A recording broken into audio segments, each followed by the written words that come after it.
Hello, everybody, and welcome to this presentation. My name is Taylor Isaacson. My group that I did my report with was Michael, myself, and Angel, and we did a report on what we call the Stumper game.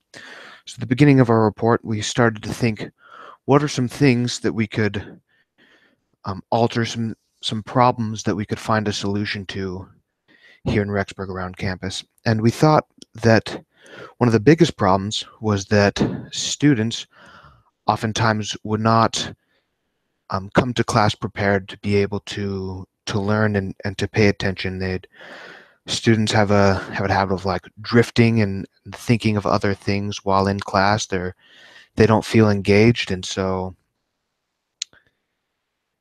they tend to let their mind wander. They've got a lot of things going on, whether it be other classes, tests, things that are happening in their life. There's just a lot of things going on that could distract us from our classes when they're not engaging. So the solution that we wanted to come up with, we wanted it to be able to use throughout the entire university, be able to use anywhere on campus, whether that be in the computer science majors, whether it be the electrical engineers or someone over in the art department, or maybe in the physics department. We want it to be used anywhere. And we wanted it to be a long-term solution, not just something that we could implement today and only today, but something that we could implement for months and years to come. We wanted it to be very, very cost effective, to little or no cost. We know that there's a higher chance of it being implemented if there is a lower cost. You don't have to worry about budgets and whether or not you have funding for this program or that program. There's always funding for something that doesn't need funded. And we want it to be able to meet the individual course needs. I'm in a lot of different types of classes, and sometimes for example, have labs for one of my class or final projects, and these things wouldn't necessarily be good for like something that requires more of like a paper. So we needed something that would be able to be implemented in any course. And we, in our research, found many potential solutions. We found that it is it increases participation and increases learning if you give the students in those classes their own responsibilities. If you say so and so is teaching us this on this day, then that person's going to be studying more to be able to present and teach about that material. That student is going to probably be more focused on the other students to see how they present it and ways that they can do it and improve in the future when they have to present again, if that happens.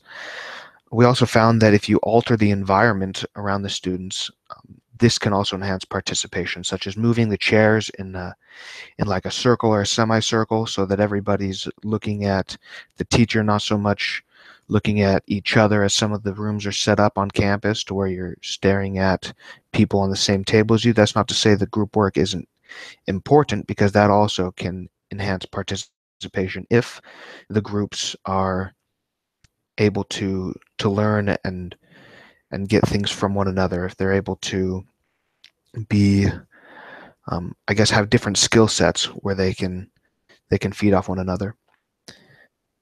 And one of the other things that we found was sometimes students get embarrassed by asking questions. Sometimes they don't want to show the other students that they don't know the answer to something. And so one of the techniques that's often used is an anonymous question asking system, sort of like a question box. I know that my high school health class used question boxes, so people wouldn't get embarrassed when asking questions. They would just write down a question, put in this box, and later on the teacher would draw questions out of the box and go over them. So the solution that we found to be the best is what we call the Stumper game.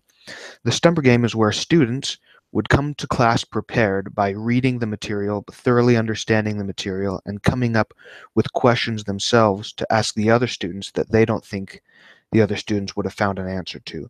The goal in this is to, of course, increase learning and increase participation, increase the amount that the students are engaged in the classroom, but the students would want to stump the other students. That's why it's called the Stumper game.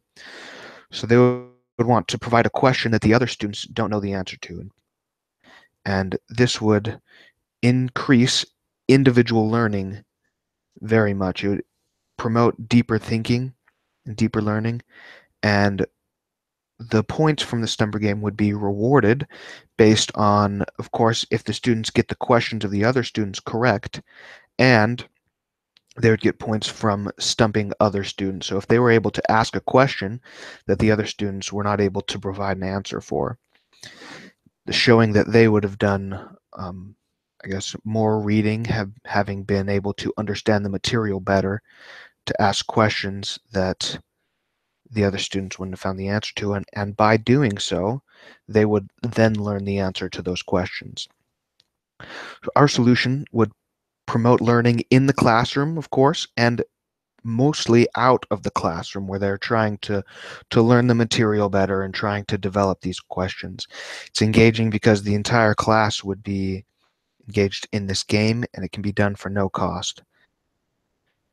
Once again, we wanted everything to be able to be used in any classroom across campus, and this could be done in that each classroom would have an individual learning experience. Each classroom would have studied different things and found different questions, be able to teach one another and the students, and it could be able to be used long term for sure. So we recommend that the Stumper game is used here at BYU Idaho and other universities. We think that the best implementation of this would possibly be to develop a web application, such as things that are done for like the iClickers, where students can sit at their desk and answer the questions provided on the screen. That in this instance, the questions would be from the other students. And this could be done in any classroom. It's very, very versatile, very flexible. And I thank you for watching this presentation, and I hope that you gain some insight on how we can promote learning here on campus.